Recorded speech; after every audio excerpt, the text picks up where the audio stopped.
Pilipinas, magandang araw po sa inyo, Luzon, Visayas at Mindanao, sa lahat po ng ka-coffee natin na nakikinig po sa atin ngayon. Ang Malacanang ka-coffee, nagsalita na ang palasyo. Nagsalita na patungkol dito sa bilyong halaga ng tulay pero marupok, palyado, programa ng administrasyon ni Digong. Nung una, very proud sila eh. Pinondohan ni Tatay Digong yan eh. Ni-retrofit yan. Pondo, galing daw sa administrasyon ni Digong. Proud eh, kasi maganda nga naman eh. Sa unang tingin mo, maganda naman talaga yung tulay eh. Yun pala, marupok. Nung bumigay na yung tulay na yan, yung mga DDS, kinutya nila yung bagong Pilipinas ni PBBM. Sabi nila, nakita ko mismo eh. Sabi ng mga DDS, ito na ang bagong Pilipinas. Binash nila si PBBM kasi akala nila yung tulay na yan kay PBBM. Only to find out, nagkamali sila. Napaso sila. Karamihan pala sa pondo na pinagawa niyan, in fact, 90% pala ng construction ng tulay na yan, administrasyon ni Tatay Digong. Yung mga DDS, bura. In-update yung post. Abay, napasok kayo dyan. Yan, mahilig kayo magbintang. Pinagbintangan nila na si PBBM, ang nagpagawa ng tulay na yan, ang gumastos ng tulay na yan. Administrasyon, pinag-uusapan natin dito ha. Kasi ang tao, hindi niya naman kayang pondohan yan, kundi administrasyon. Proud sila dyan, pero ngayon, dinidinay nila na sa kanila na yan. Pero, nagsalita na ang Malacanang. Headline ng Philippine Star, bagong-bago ito ka-coffee, mainit-init pa. Duterte admin. Number 1, Duterte admin. Truck owners. Hindi lang isa ha, kasi maraming truck eh. 2 ata o 3 truck yan. Truck owners may be liable for Isabela Bridge collapse, says Palas. Sa Tagalog, sinasabi po ng palasyo, ibig sabihin, ang administrasyon ni PBBM, na itong Duterte admin, itong mga may-ari ng truck, may be liable. Maybe, that's the term. Maybe. Kasi wala pa namang finality doon sa investigasyon. Pero sinasabi na ng DPWH, yung tulay na yan, administrasyon ni Digong. Yung mga DDS na napaso, nasabi nila administrasyon ni PBBM, wala, napaso na yung mga yan. Nagbura na sila ng post. Kasi napaso sila eh. Akala nila makakaisa kayo ha. The past administration, grabe to ha. The past administration may be held liable for the collapse of the 1.2 billion pesos. Napakarami na sarang nagawa yan kung hindi kinurap yan. Malinaw na mayroong korupsyon dyan. 1.2 billion pesos. Yes, maganda yung tulay. Mahaba yung tulay kasi sasabihin nila, mahaba kasi as compared to other bridges na hindi ganyan kahaba. May disenyo, ganun-ganon, no? Grabe naman yan, 1.2 billion pesos. Okay lang sana kung Malasan Juanico Bridge yan eh. Kahit gumastos ka ng 5 billion dyan, tingnan mo naman yung tibay. Ilang dekada na ang lumipas. Hanggang ngayon, San Juanico Bridge pa rin. Kung ganyan katibay, walang problema. Kahit mahaluan ng kaunting korupsyon, sige, mapagbigyan mo pa. Kasi hindi mo naman maiiwasan yung ka-coffee. May kikita at may kikita dyan sa ganyang kalakaran eh. Pero sana naman, ang laking halaga na yan, 1.2 billion pesos na yan, marupok pa. Palyado pa. Ay, grabe na yung korupsyon yan. Halatang halata na kayo dyan. Ulitin natin ha, sa mga DDS ha, makinig kayo ha. The past administration may be held liable for the collapse of the 1.2 billion pesos bridge in Isabela, Malacanang, said on Wednesday, March 5. Ngayong araw po yan. Senator Villar, baka naman may statement ka dyan. O umiiwas din dito. DPWH secretary siya ng panahon eh. The newly built bridge connecting the towns of Cabagan and Santa Maria particularly collapsed on February 27. The collapse of the recently completed bridge, yun ang nakalulungkot dyan eh. Recently completed bridge. Kumbaga hindi pa gaanong napapakinabangan eh. Kasi kaka-retrofit lang. Kagagastos lang. Yung problema talaga from the very beginning, problematic na talaga yung tulay. Kasi una pa lang, bago pa lang yan, di ba? Sana matibay-tibay yan eh. Pero nakitaan na nila ng pagiging marupok eh. Kaya nga ni-retrofit yan eh. Pinondohan ulit yan ng administrasyon ni Digong para isaayos kaysa masayang. O sige, dagdagan na natin. Kumbaga na-hold up na ang gobyerno dyan. O ano kayo? Sige, hindi nyo dadagdagan ng pondo o hindi magagamit yung tulay na yan. Siyempre, si gobyerno, babalansehin mo yung dalawa, o sige, dagdagan na natin ng pondo yan. Ang problema, dinagdagan, yan pa ang nangyari. Tapos sasamahan pa ng isang driver na sinabing bawal siya dumaan, dumaan pa rin. The collapse of the recently completed bridge has raised concern about potential issues in its construction, including allegations of corruption. Corruption. Hindi mawawala yung corruption dyan. Baka overpriced yan. Baka hindi sinunod ang kontrata. Baka hindi sinunod yung plano. Baka hindi sinunod yung disenyo. Baka after nyan matapos, hindi in-inspection. At na-issue na agad ang certificate of completion. Ano ba kung ano bang ini-issue nila dyan para magamit na yan?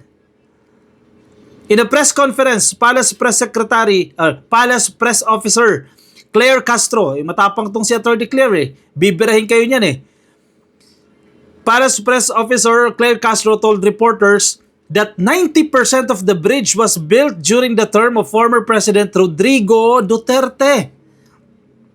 O sige, paano nyo tatakasan yan?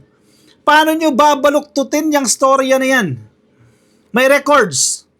90% ng proyekto ginawa under the administration of Digong. Kaya pahiyang-pahiya itong mga DDS na nilait agad nila. Pagkaputok ng balita na yan, na nag-collapse yung bridge na yan, sabi nila, ito na ang bagong Pilipinas. So, di ba? Kinukutya nila. Not directly saying na si PBBM pinapatamaan nila, pero ito na raw ang bagong Pilipinas. Gusto nila palabasin, kurap itong bagong Pilipinas, palyado itong mga proyekto ng bagong Pilipinas. Abay, napasok. Kay Digong pa na yan. Bura! O ka nagbubura ng mga post. Nakakahiya kayo ngayon. In a press conference, Palace Press Secretary Claire Castro told reporters that 90% of the bridge was built during the term of former President Rodrigo Duterte. Bakit nakalusot yan? Sa ganyang halalagang programa, sa ganyang kalalaking halaga ng proyekto, dapat binubusisi yan Pero 1.2 billion yung halaga na yan.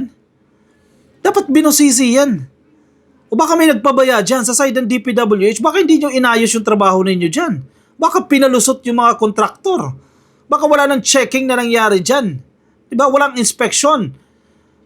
Bakit nakalusot yan? Tama yung panukala ng ilang senador. Iban na yung kontraktor Kasi may pagkukulang din sila dyan. O ipasagot sa kanila yung renovation ng tulay na yan. Billions of pesos naman kinikita ng mga yan Castro said the Department of Public Works and Highways or DPWH initial investigation of the incident has led to two possibilities: that the bridge was underdesigned. Ano ibig sabihin ng underdesigned? May kulang sa disenyo. Hindi tugma yung disenyo sa pangangailangan ng lugar. Posibleng yan. Hindi ba tayo engineer, no? Pero yan ang understanding ko sa underdesigned. Or that the tracks far exceeded the bridge's capacity. Correct naman yan. Ako, I subscribe to the second option. Second idea.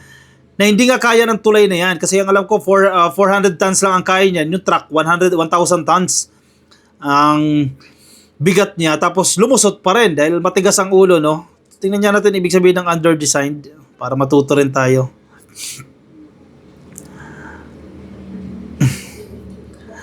Underdesigned. Siglit lang ha. Kasi jargon ito engineering jargon. Sige. Ang definition niya, inadequately designed.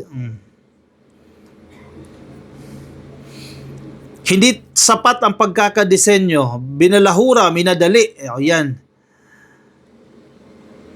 Inadequately designed. Under-constrained. Under-conceptualized. Minadali. Yun na nga. Hindi pinag-isipan ng maigi. Under-housed. Underutilized. Under-protected. Basta. Hindi tama. Negative. Ibig sabihin. Ano mo nangyari sa atin dyan? Parang nakuhaan na ng pera ang gobyerno, perwisyo pa ang inabot sa mga residente ng lugar na yan. Kaya dapat talaga may managot at managot dyan. Kung may opisyalis ng DPWH, ng administrasyon ni Digong, papanagutin din yan. Command responsibility yan Construction for the bridge began in 2014. Pinoy time ito ka-coffee. During the term of the late President Benigno Aquino III. While the bulk of it was indeed constructed while Duterte was President. The bulk of it, in fact, 90%. Inako nila yan. Proud sila dyan Hindi lamang po ang nakarang administrasyon ang pwedeng panagutin dito. Lahat po, ayan, banta na to ka-coffee. Hindi lang si Digong, hindi lang administrasyon ni Digong. Lahat po, hanggang sa ngayon, kung sino po ang maaaring maging may liability dito, kung mayroon man, lahat po yan ay dapat managot, sabi ni Castro. However, nothing is conclusive yet, stress Castro. Correct. Kaya nga sinasabi natin, kanina sa title pa lang, may be held liable. Kasi wala pang finality. Pero sa unang tingin mo naman, malinaw naman kung anong administrasyon yan. In fact, tinuturo nga nila si PBBM Napahiya sila dyan, kay Digong yan In a separate interview with Teleradyo Serbisyo, DPWH Secretary Manuel Bonoan said that the bridge could have been overstressed by 200%. Correct. Hindi kinaya ang bigat, overstress yung tulay na yan. The DPWH initial probe revealed clear signs indicating that the only light vehicles were allowed on the bridge. Correct. Nakita rin natin yan. Na pang mga light vehicles lang yan. Mga van, kotse, maliliit lang sasakyan lang. Ang problema, ito na. The bridge design parameters allowed for vehicles weighing up to 44 tons. Hindi pala 400. I stand corrected, no? 44 tons lang. While the trucks exceeded 100 tons. Di no, biruin mo naman, times 2 ng bigat. 3 trucks were reported on the bridge. One passed through successfully, while the second was caught in the collapse. Kasi kung nakita nyo yung video, kung napanood nyo na yung video, di ba? Nag-circulate online yan. Ang sabi pa ng mga netizens, kasi nakuha sa dashcam ng second truck kung saan nag-collapse na. Sabi nila, bakit nauna raw bumagsak? Nauna raw bumagsak yung tulay. Kasi ang expectation nila, dadaan mo na yung truck sa kababagsak kasi yung bigat. Yun nga pala. Kasi nga, may nauna pang truck na nakalusot. Kasi pinayagan naman daw, nakalusot, hindi bumigay yung tulay. Doon na na-stress. Syempre, sa katabi nun, kagilid-gilid pa, mabigat din. O nung padaan na yung pangalawa, hindi na kinaya. Bumigay na. Bumagsak na. May pananagutan din sila dyan. Yung driver, kung sino man po yung may-ari niyan o kung sino man yung dapat managot dyan. Kasi bawal na nga, lumusot ka pa rin dyan. Although construction on the bridge began in 2014, retrofitting efforts were made in 2018. Digong time yan.